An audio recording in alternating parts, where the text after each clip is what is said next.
Buenas tardes, chicos. En el día de hoy, como están viendo en pantalla, vamos a trabajar todo lo que se refiere a la parte de fisiología de nuestro curso. En clases anteriores habíamos trabajado la anatomía, hablando de la estructura, de cómo está conformado el cuerpo. En este caso, la fisiología es la rama de la biología que se dedica enteramente al estudio del funcionamiento de esas estructuras, o sea, cómo ocurre el funcionamiento de cada una de las estructuras que trabajamos anteriormente. Específicamente para el curso de ustedes que están estudiando, nos interesa el término fisiología laboral. La fisiología laboral tiene como objetivo promover y mantener el bienestar tanto físico como psíquico como social de los trabajadores en su profesión. Ahora, fíjense, todos los seres vivos, incluyendo el hombre, por supuesto, necesitan energía. Energía que se expresa, ese gasto energético se va a expresar en kilocalorías. Ahora, ¿cómo introducimos a nuestro cuerpo esas kilocalorías, esa energía que nos hace falta? Muy bien, lo vamos a hacer mediante los combustibles que van a ser los alimentos. En muchas ocasiones hemos hablado de dieta, la dieta hipocalórica, en eso consiste, gracias a los alimentos van a ser el combustible que introducimos para obtener esa energía necesaria. Un hombre en reposo, un hombre adulto en reposo, necesita de 1.200 a 1.700 kilocalorías por día. Y cuando está frente a trabajos pesados, esta cantidad, esta necesidad puede hasta triplicarse. Ahora, esa energía dijimos que la introducíamos al organismo mediante alimentos, pero ¿cómo se convierte en energía? Muy fácil, miren.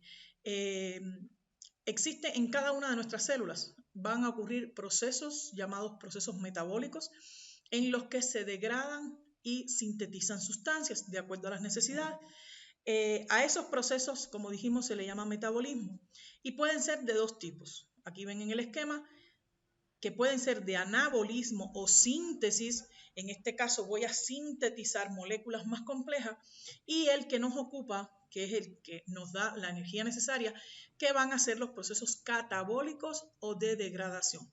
¿Qué quiere decir esto? Cuando yo estoy frente a un proceso catabólico o de degradación, yo voy a partir de moléculas complejas, ¿verdad? Se van a degradar, se van a disminuir en grado moléculas complejas a obtener moléculas sencillas, pero lo más importante de este proceso es que en el camino yo obtengo una molécula de gran importancia, que es el ATP, que es mi moneda energética, es mi energía metabólicamente utilizable. Un proceso clásico es el proceso de respiración celular. Un proceso catabólico clásico es el proceso de respiración celular, que es el proceso de la degradación completa. Ojo, por favor, aquí hay un error. Es el proceso de la degradación completa de la glucosa con el oxígeno como último aceptor de electrones. En este caso, la molécula de glucosa, están viendo en la ecuación, C6H12O6, la molécula de glucosa que ingerimos mediante los alimentos, se va a degradar en moléculas más sencillas, como están viendo aquí, que son el CO2 y el agua, que se expulsan en presencia de oxígeno, y voy a obtener esa añorada energía que necesito para llevar a cabo el resto de funciones biológicas. Estos procesos de catabolismo tienen como importancia biológica la obtención de energía metabólicamente utilizable. Ahora, habíamos dicho que para la respiración celular se necesita glucosa, que eso lo adquiero por los alimentos, pero también necesito oxígeno. Ahora, este aporte de oxígeno va a depender necesariamente de la capacidad, de las condiciones en que se encuentren el sistema respiratorio y el sistema cardiovascular. Y por supuesto de la condición física del trabajador. Al inicio, en la primera clase, hablábamos de los sistemas de los aparatos de órganos, ¿verdad? Por lo tanto, la cantidad de oxígeno que pueda introducir un individuo va a depender de las capacidades, de las condiciones de ese sistema respiratorio y cardiovascular.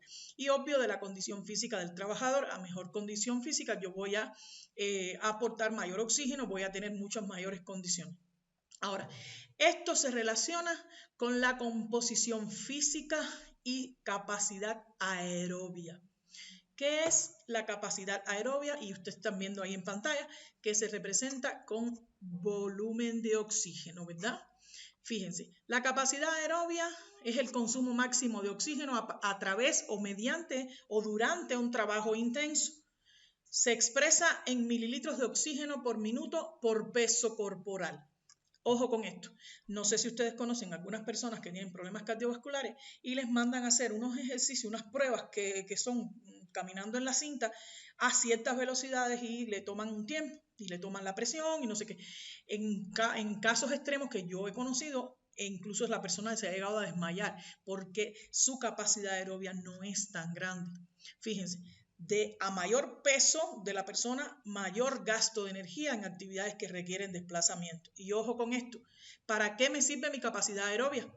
Porque la capacidad aerobia, el 33% del valor de la capacidad aerobia va a tener que constituir la carga física para una jornada de trabajo. O sea, para que una persona esté trabajando en condiciones óptimas, la carga física que él deba tener durante su jornada de trabajo debe ser solamente el 33% de esa capacidad aerobia. ¿Ok? Ahora, dice que durante el trabajo físico los músculos requieren de procesos metabólicos para obtener energía. En la clase anterior nosotros hablamos de las propiedades de los músculos y nosotros dijimos, ¿verdad?, que los músculos se excitan, se contraen, ¿verdad?, tienen ciertas propiedades y esto va a ocurrir mediante cambios en el potencial de membrana en reposo a un potencial de acción. El músculo, gracias a ese cambio de potencial, él logra contraerse. Pero fíjense, para todo este trabajo, él necesita de procesos para obtener esa energía. Cuando yo hablo de músculos, me voy a referir específicamente a células musculares, chicos, y las células musculares obviamente son células especializadas que forman el tejido muscular. Voy a referirme al tejido muscular esquelético.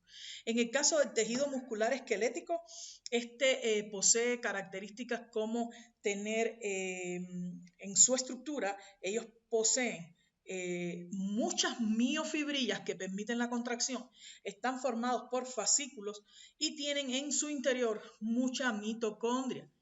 La mitocondria es un orgánulo, es una estructura celular que interviene en la respiración celular. ¿Ok? Fíjense. Si interviene en la respiración celular y la respiración celular tiene que ver con la energía, obviamente para obtener mayor energía necesito mayor cantidad de mitocondrias. Además, en las miofibrillas se encuentran los sarcómeros, que es la pequeña unidad estructural del músculo y que posee dos proteínas de gran importancia, la actina y la miosina, que tienen que ver con la contracción muscular. Ahora, existen dos tipos de fibras musculares y estas fibras musculares que yo voy a hablar ahora pueden estar las dos indistintamente en el músculo. Existe un tipo de fibra muscular en la que predomina el metabolismo aerobio, o sea, con oxígeno, donde ocurre la respiración aerobia. Este tipo de fibras permite realizar tareas sostenidas a largo tiempo y en esta, como es aerobio, por supuesto, van a necesitar muchísimas mitocondrias para que se oxide, en este caso, carbohidratos como la glucosa o lípidos. Este tipo de fibra va a permitirme un trabajo sostenido en el tiempo. Ahora, existe otro tipo de fibra. En este caso, esta fibra no va a predominar el metabolismo aerobio, sino el anaerobio. Por lo tanto, en este tipo de fibra va a ocurrir fermentación. Va a ser un tipo de fibra que es eficiente en contracciones rápidas.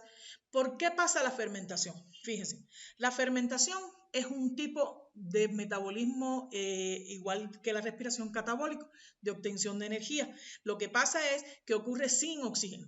Vamos a pensar que estamos en el gimnasio haciendo suficiente ejercicio hace una hora y ya la cantidad de oxígeno no es la misma en el músculo. Pero el músculo, como usted lo sigue obligando a trabajar, el músculo necesita buscar energía de cualquier lugar. Se le acaba el oxígeno y agarra y hace fermentación, produciéndose ácido láctico o lactato, que incluso es dañino para el organismo. Por lo tanto, en el caso de las fibras que hacen fermentación, al producir lactato, el hígado debe realizar un gasto energético muy fuerte para metabolizar ese lactato y eliminarlo. Este tipo de fibra, repito, es eficiente en contracciones rápidas. Cuando el músculo como tal tiene que agarrar y hacer fermentación y producir lactato, entra en fatiga muscular. La fatiga muscular es durante la actividad física que el músculo va a perder la capacidad de contracción. Por eso, fatiga muscular. Ahora, dijimos en la clase anterior que el músculo se contrae gracias al cambio, al potencial de acción, al cambio del potencial de membrana en reposo. Ahora, ¿cuándo el músculo se relaja? Muy fácil. El músculo se va a relajar cuando deja de existir, deja de llegar el impulso nervioso a la placa neuromuscular. ¿Qué quiere decir eso? Cuando no hay más conexión, no hay más impulso nervioso entre la neurona motora, que es la que le señala al músculo que se contraiga, y el músculo como tal. De eso hablamos en el día de ayer. Ahora, vamos a analizar que existen dos tipos de contracciones. Está la contracción isotónica, lo pueden ver ahí en la pantalla. La contracción isotónica en la que, y es la más común, en la que el músculo se contrae y se acorta. Dicen que durante este tiempo la tensión es igual a todo lo largo de la fibra muscular. Por eso iso viene de igual, tónica de tensión. Isotónica, se mantiene igual tensión a todo lo largo de la fibra muscular. Recuerden, es la más común y el músculo se contrae y se acorta. El otro tipo de contracción la vemos al lado, es isométrica, iso igual, métrica, longitud, y dice que el músculo se contrae, pero no se llega a acortar. En este caso, genera tensión sin acortamiento. Ok, chicos, entonces, ya sabemos que el músculo para funcionar, ¿verdad? Además de un impulso nervioso, necesita, por la cantidad de trabajo que realiza, necesita llevar a cabo procesos catabólicos como la respiración y la fermentación, ¿no es así? Ahora, durante el esfuerzo laboral, durante el trabajo, ¿qué adaptaciones respiratorias vamos a sufrir? Fíjense, existen dos tipos. A nivel celular, ya hablamos de que la célula muscular como tal necesita mucha mitocondria, ¿no es así? Para aumentar la capacidad respiratoria, para aumentar la capacidad de obtener energía. Y por lo tanto, una adaptación respiratoria que se va a establecer a nivel celular va a ser el aumento del tamaño y el número de las mitocondrias.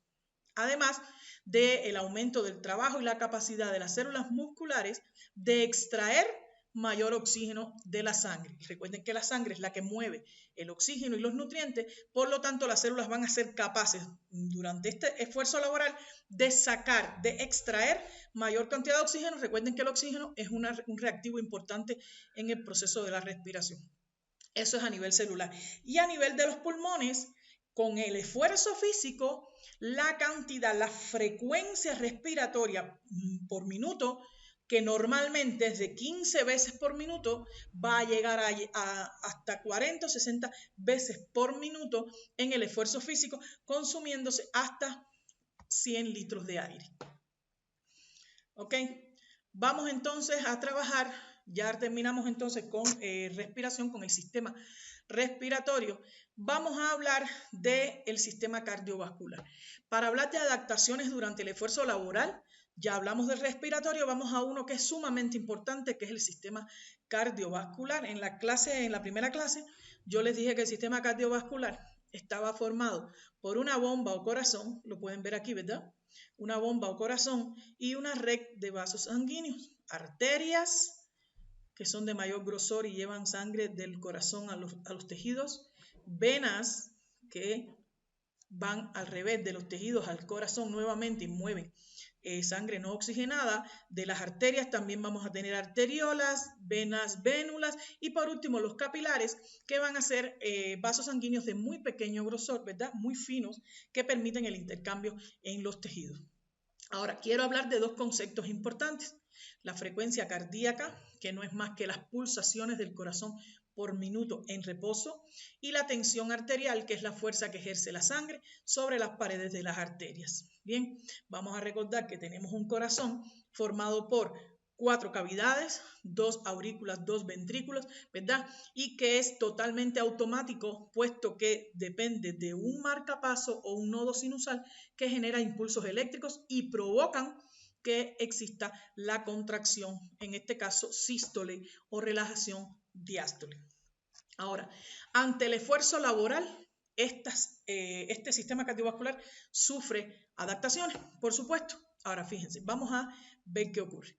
Con el ejercicio físico se mejora la capacidad de llenado del corazón y por lo tanto el volumen cardíaco, ¿verdad? Yo tengo mayor capacidad gracias al ejercicio físico comparado con una persona sedentaria. Las personas que hacen ejercicio físico mejoran su capacidad de llenado y volumen cardíaco. Sus paredes se engrosan, ojo, pero sin desequilibrio, porque en la clase de ayer, en la clase anterior, nosotros hablábamos de que el corazón, si yo ingiero una dieta que no sea saludable, esa grasa se va a acumular en las arterias y va a provocar que mi corazón tenga que generar mayor esfuerzo, sus paredes se engrosan, pero no lo hacen de forma sana, lo hacen desequilibradamente y me pueden provocar hasta un infarto, de eso habíamos hablado, pero en este caso, mediante un ejercicio, una persona que soporte un ejercicio físico, esas paredes también se van a engrosar, pero sin desequilibrio. Aumenta el volumen sistólico. ¿Qué es sistólico? Habíamos dicho que sístole es cuando el corazón se contrae y, por supuesto, al contraerse, expulsa sangre. En este caso va a aumentar la cantidad de sangre que sale en cada latido. Ahora, otra condición, otra adaptación va a ser que las arteriolas en las zonas donde hay esfuerzo, piensen ustedes mismos en este momento traten de cargar algo pesado y van a ver que en la zona donde hay esfuerzo, las arteriolas van a sufrir vasodilatación. ¿Por qué? Estoy haciendo ejercicio físico y necesito que llegue más irrigación sanguínea para que llegue más oxígeno a ese esfuerzo físico.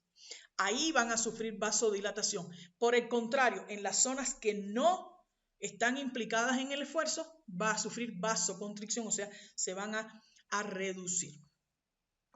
¿Ok? Entonces, vamos al otro sistema de órganos. Hemos hablado de las condiciones para el sistema respiratorio, para el sistema cardiovascular. Quiero ponerles aquí esta imagen porque en este caso les voy a hablar de un sistema de gran importancia que tiene que ver con la excreción de los organismos. Es el sistema renal. Habíamos dicho en las clases anteriores que el sistema renal, lo pueden ver en esta parte de la imagen, está formado por 2 riñones, 2 uréteres, ¿verdad? Que son los conductos que llevan la orina hasta una vejiga, que es un cuerpo muscular, una estructura muscular que retiene la orina, ¿verdad? Que almacena orina, y una estructura donde se micciona, o sea, donde sale esa orina al exterior llamada uretra. Ahora, fíjense, ese es el sistema renal como tal. Función del sistema renal, formación de la orina. Ahora, ¿quién se encarga de la formación de la orina en realidad? Están viéndolo aquí más ampliado, es el riñón. El riñón está en pares, tiene forma de frijol, ¿verdad? Lo están viendo. Y tiene esta estructura, tiene una cápsula, una corteza renal, pirámides, médula, bueno. Ahora, ¿qué me interesa del riñón? ¿Dónde es que en realidad se forma la orina? En el riñón. Vamos a ver este pedacito que está aquí y vamos a ampliarlo para acá, ¿verdad? Fíjense, dentro del riñón hay millones de esta estructura que ustedes están viendo aquí. Esta estructura que ustedes están viendo es la estructura, es la unidad más pequeña donde se forma orina en el ser humano y en todos los vertebrados, y esa estructura se llama nefrona. En cada uno de nuestros riñones hay millones de nefronas. Ahora, ¿de qué está formada la nefrona? Muy fácil, fíjense, aunque ven una madeja de cosas aquí, les voy a ir definiendo. Esta bolita que está aquí es una bola maciza de capilares. Recuerden que el riñón es el filtro del cuerpo. Por ahí pasa la sangre y se filtran los desechos para formar la orina. Eso que está ahí se llama glomérulo, que está protegido con lo que ven abajo, este pedacito aquí, que se llama cápsula de Bowman. Ese glomérulo pasa a una serie de modificaciones, ¿verdad? De caminitos llamados túbulo proximal, túbulo distal y por último un túbulo colector, que aquí desgraciadamente no se ve el nombre, un túbulo colector, y vamos a decir las funciones de los 3. Fíjense, para que la orina se forme tienen que ocurrir 3 procesos importantes. La sangre llega al riñón, pasa por el glomérulo y se filtra. O sea, en el glomérulo ocurre la filtración. En ese momento de la filtración se forma la orina, lo que se le llama la orina inicial. Ahí hay cosas buenas, ahí hay sustancias buenas también, además de las sustancias de desecho. Y como el organismo necesita un equilibrio, no puede darse el lujo de que esas sustancias buenas se vayan en la orina. ¿Qué ocurre entonces? En los túbulos contorneados proximales ocurre la reabsorción de esas sustancias. O sea, lo que se iba a ir bueno, yo lo reabsorbo, yo lo vuelvo a mandar al líquido circulante que es la sangre. Y por último, ya al final, en esta zona del túbulo contorneado distal al túbulo colector, se secreta la orina, ya se secreta, se pierde, ahí sí se bota lo que no sirve, formándose la orina final, que va al túbulo colector y de ahí a los uréteres, mírenlo aquí, y por último a la vejiga. Así funciona el sistema renal y así funciona la nefrona para formar la orina. Ahora, ante un esfuerzo laboral, ¿qué adaptaciones ocurren en este sistema? Fíjense, dice que ante el esfuerzo el flujo de sangre a los riñones disminuye. Obviamente yo estoy haciendo un esfuerzo físico y la sangre va a ir hacia el lugar, hacia la zona de los órganos que estén implicados. Al no llegar tanta cantidad de sangre al riñón, disminuye el filtrado en el glomérulo. No ocurre tanto filtrado en el glomérulo. Eso es lo que ocurre a nivel glomerular. No ocurre mucho filtrado, puesto que la sangre está reforzando los órganos que están implicados con el esfuerzo. Ahora, ¿qué ocurre? ¿Qué modificaciones, ojo con estos chicos, qué modificaciones ocurren en los túbulos renales? Muy fácil, fíjense. Si perdí agua, obviamente en el esfuerzo, y de esto ya hemos hablado también, si perdí agua en el esfuerzo, necesito recuperarla. ¿Quién se encarga de eso? Una hormona, como ven aquí, llamada ADH o antidiurética, que aumenta en los túbulos renales la reabsorción del agua. Espérate, perdí mucha agua, en la orina no se puede ir, démela para atrás. Va a aumentar también la reabsorción de sodio y cloro por la actividad de la aldosterona, que es otra hormona que se encarga de equilibrar los niveles de sodio y cloro. Recuerden cuando hablamos del potencial de membrana en reposo con el sodio, el cloro y el potasio. Se va a eliminar proteínas por la orina. ¿Por qué razón? A esto se le llama proteinuria. ¿Por qué razón? Porque con esta función, con esta cantidad de esfuerzo físico, la membrana del glomérulo se va a permeabilizar y desgraciadamente se van a ir algunas proteínas por ahí. Va a disminuir el pH del cuerpo, por lo que la orina se acidifica. ¿Qué quiere decir esto? Si aumenta el pH, o sea, aumenta la cantidad de iones hidrógeno en mi cuerpo, no puedo permitir que se acidifique y lo voy a botar, haciéndose la orina más ácida. Y por último, el volumen de orina disminuye. Obviamente, ¿por qué? Porque estoy recuperando el agua, no puedo perderla. La cantidad de orina es mucho menor. Y pueden aparecer pequeños glóbulos rojos llamados hematíes por el esfuerzo físico. Ahora, nuestro cuerpo, además de regular toda esta cantidad de funciones, como hemos visto hoy, se regula respiración, se regula circulación, se regula sistema renal, también se va a regular la termorregulación, o sea, la temperatura. ¿Qué pasa? La temperatura normal en un individuo deben ser 37 grados, sobre los 37 grados. Ahora, ¿cómo el organismo regula la temperatura? Muy bien, es mediante la termorregulación y existen dos formas, como están viendo aquí, ¿verdad? La termogénesis, que es la generación de calor, eso lo podemos hacer con el esfuerzo muscular, ¿verdad? Con el movimiento muscular, pero además con la vasodilatación. Se dilatan los vasos y hace que la cantidad de sangre sea mayor, aumentando la temperatura. Y por pérdida o termólisis, que es por la sudoración. Ahora, un concepto muy importante para ustedes, y es el último de la clase de hoy, va a ser la capacidad de trabajo de un individuo. Hemos visto la cantidad de modificaciones que sufre el organismo ante un esfuerzo físico y un individuo, ustedes van a estar a cargo, digamos, de un individuo, de un grupo de trabajadores y van a ver que estos trabajadores tienen diferentes capacidades de trabajo. Ahora, ¿en qué consiste y de qué depende la capacidad de trabajo de un individuo? Fíjense, la capacidad de trabajo de un individuo va a depender de dos cosas. Va a ser el equilibrio entre los recursos del individuo y los factores de trabajo. Esta capacidad se va a dividir en 4 pisos con condiciones súper importantes. El primero y más importante, las capacidades funcionales y de salud del trabajador. El segundo, las competencias y sus habilidades, por supuesto. El tercero, los valores, las actitudes y la motivación al que sea también llevado. Y por último, el entorno del laboral, la organización del trabajo y el liderazgo de nuestros jefes. Entonces, chicos, ha sido una clase bastante cargada, es una clase bastante fuerte, pero aquí les llevé lo más importante. Espero que la vean y espero que aclaremos dudas durante la tutoría. Que tengan, chicos, una buena tarde.